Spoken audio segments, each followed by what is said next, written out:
Hello, hello guys! Magluluto tayo ngayon ng adobong puset. Ayan. Itong gagamitin natin. Kalamansi. Saka, ito, nagtitito ko sa kalamansi. Kasi malang kalamansi dito. So, ito na lang. Mas marami. Mas malaki kasi ang lemon. Mag-lemon tayo. Lemon and isang kalamansi. Para lahat. Lansi and toyo. And lagyan na rin natin ng ito, oyster sauce para manamis-namis ang ating adobong squid. Nakakalimutan ko yung Tagalog. Puset! Ayan. Yan. Ito lagyan natin na spring onion sa last minute. Doon natin lalagay ang spring onion. Ayan lang ang sahog, guys. Wala nang iba pa. Isahan na natin. Hiwain muna natin ang sibuyas at bawang.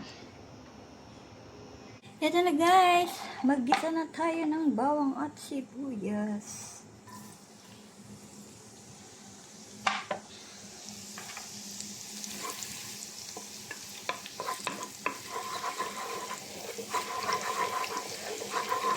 Medium heat lang yan para hindi agad masunog ang ating bawang.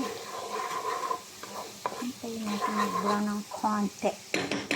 At ilagay na natin ang sibuyas. Ayan, gusto ko ganito yung sibuyas eh. Ayan, hiwa ng sibuyas gusto ko. Ayan na, guys, lagyan na natin ang sibuyas. And isaway na natin ang ating. Lagyan natin ng konting luya, guys. Konti lang kasi talaga naglalagay ng luya sa adobo. Ngayon lang sa squid kasi malansang squid.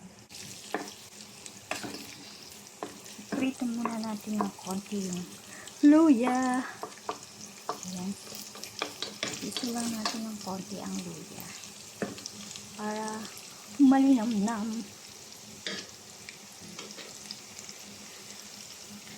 Eto na nga, guys. Ilagay na natin ang ating puset. Ayan. Timpla na agad natin para masarap-sarap. Tumikit agad ang lasa ng adobo. Ayan. Lagyan natin. Ibuhos na natin. Ubus na. Ubus na toyo. Wala na. Konting patis. Ayan, guys. Lagyan lang natin ng konting patis. Yan. Tama na yan. Konting salt. Ayan. Tama na yan. Siyempre, hindi mawawala ang ating magic sarap. Itong pampasarap ng ating pagkain. Ayan. Kasi gusto namin ay lasang bawang. Ayan. Ilagyan na natin ang ating bay leaves. At lagyan na natin ng paminta. Ayan. Tama na muna yan, guys. Later na natin uli lasahan. Luin muna natin.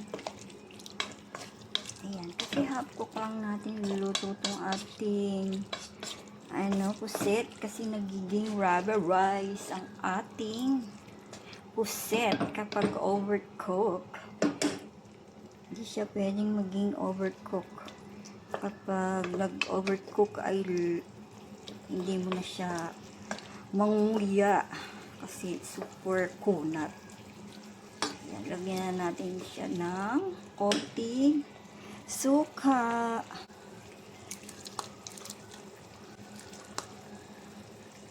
Tama na yung konting asim muna. Later natin lasan. Lagyan ng oyster sauce. Ayan. Oyster sauce. Ayan. Para manamis-namis ang ating adobo. Ayan, guys, hindi na natin siya lalagyan ng sabaw kasi masabaw na siya agad. Kahit hindi natin siya dagdagan ng water. Siya ay nagwater ng kusa. Ayan. Actually, luto na yan. Pero timplahan muna natin at lasahan kung anong lasa ba, masarap na ba. Yan guys, lagyan natin ng kalamansi. Kasi napaasim sa suka. Ayan.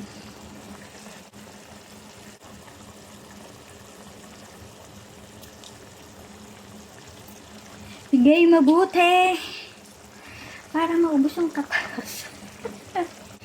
Yan guys, timplahan natin ng konti lang.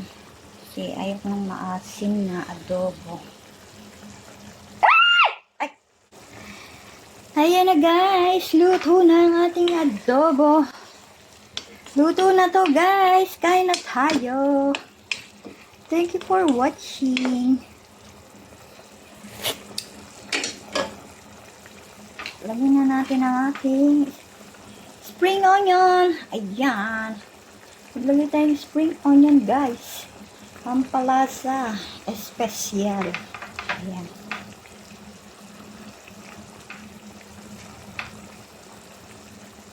Ayan, luto na to, guys.